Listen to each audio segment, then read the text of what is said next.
ইসলামের আগে আপনার জীবনের উদ্দেশ্য কি ছিল আর ইসলামের পর কি হয়েছে? ইসলামের আগে আমার জীবনের উদ্দেশ্য জানেন কিছুই না।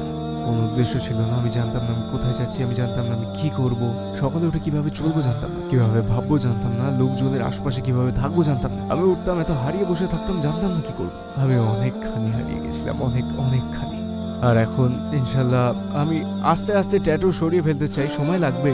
আমি এখন ঘুরে বেড়াচ্ছি, তো আমি ইন্দোনেশিয়ায় যখন যাব আমি সেখানে স্থায়ী হতে চাই, লেজারের মাধ্যমে এগুলো বের করব। আর সেখানে আমি হাফেজ হতে চাই, আমি কোরআন পড়তে চাই, আমি একদিন ইমাম হতে চাই আর দাওয়া দিতে চাই। আমি দাওয়া দিতে চাই আমি আলী দাওয়ার সাথে, আখি আইমানের সাথে। আমি তারপর পড়াশোনা করবো ইনশাল্লাহ, আর একদিন স্পিকার্স কর্নারে গিয়ে দাওয়া দিতে চাই।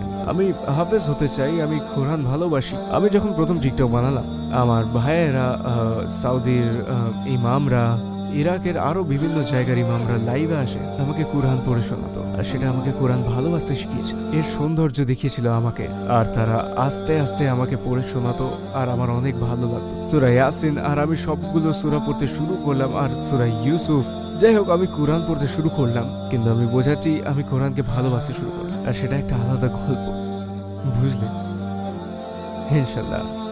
আপনি কি কোনো অসাধারণ ঘটনার সম্মুখীন হয়েছেন যখন আপনার মনে হয়েছিল যে আপনার সাথে আল্লাহর একটা বিশেষ সম্পর্ক রয়েছে?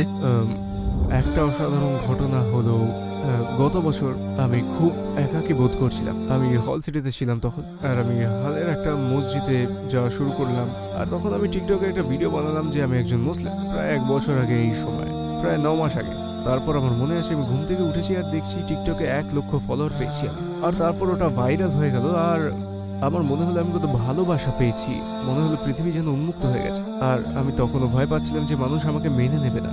আর আমি চেয়েছিলাম যে চেষ্টা করে দেখতে, আমি ইসলামের ব্যাপারে বেশ অনুরাগী, আমি চেষ্টা করে দেখতে চেয়েছিলাম, আর অন্যদেরও দেখাতে চেয়েছিলাম যে ইসলাম শান্তির ধর্ম। আমি অনলাইন আসার সময় থেকে হাজার হাজার মানুষ আমাকে অভিবাদন জানিয়েছেন আমার ট্যাটুর ব্যাপারে, আর এটা আমার মনে আরো শক্তি জুগিয়েছে আর অন্তরে শান্তি দিয়েছে।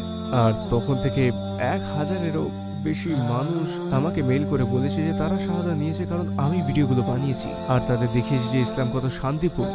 তারপর সেটা লাইভ আর সরাসরি দেখেছি যে এটা তাদের সাহায্য করছে। যখন থেকে আমি প্রথম ভিডিওটি বানিয়েছি, 1000-এরও বেশি মানুষ আমার সোশ্যাল মিডিয়াতে আমায় মেসেজ করেছে, যারা অমুসলিম, যারা শাহাদা নিয়েছেন বা কোরআন কিনেছেন আর ইসলামের ব্যাপারে শিখছেন। তারা চেয়েছে যেন আমি তাদের শেখাই, তো আমি তাদের রিভার্স সার্ভারের মাধ্যমে শিখিয়েছি। আমি চাই আল্লাহ তাআলা তাদের রক্ষা করুন, আর আমার যদি তাদের জন্য কোনো দায়িত্ব থাকে আমি তাদের জন্য থাকার চেষ্টা করব। ইনশাল্লাহ আমি থাকবো। আপনি তো অনেকবার উমরা করতে গিয়েছেন, কিন্তু প্রথমবার যখন গিয়েছিলেন তখন কোন জিনিসটি আপনাকে সবচেয়ে বেশি প্রভাবিত করেছিল এবং কেন? আমি যখন মসজিদ আল হারামে গেলাম, অনেক মানুষ এক জায়গায়, বিভিন্ন জাতি, বিভিন্ন বর্ণের, বিভিন্ন দেশের, আর আমি জানতাম এটাই উত্তর। সকল লোকেরা এখানে তীর্থে এসেছেন আল্লাহর কাছে।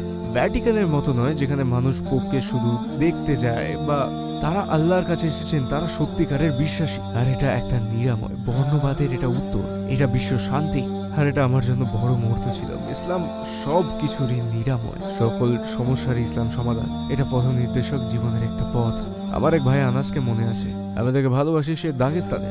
সে আমাকে মাকারের একটা সুইস হোটেল থেকে ফোন করতো, আর ফোনে আমাকে কাবা শরীফ দেখাতো যে এই যে কাবা, আমি তোমার জন্য দোয়া করেছি, আমি তোমার জন্য উমরা করব। আমার মনে আছে সে আমাকে প্রথমে মদিনাতে নিয়ে গেছিল, তো আমরা উল্টো হিজরত করেছিলাম, আমরা মসজিদ আল নববীতে গিয়েছিলাম। তারপর মদিনার নিয়ত করে পুরো পথ ড্রাইভ করে গিয়েছি, আর সেই যাত্রাটাই আমি কোনোদিনও ভুলব না। এই এত জায়গায় যাওয়া, পথে পথে এত থামা, আরো অনেক কিছু, আমরা বিভিন্ন বিষয়ে কথা বলতাম। সে আমাকে বলেছে কিভাবে সিজদা করতে হয়, আর ওটা খুব অন্যরকম ছিল। প্রথমবার মনে হয়েছিল যে আমাকেই কেন। আমি অনেক খুশি হয়েছিলাম।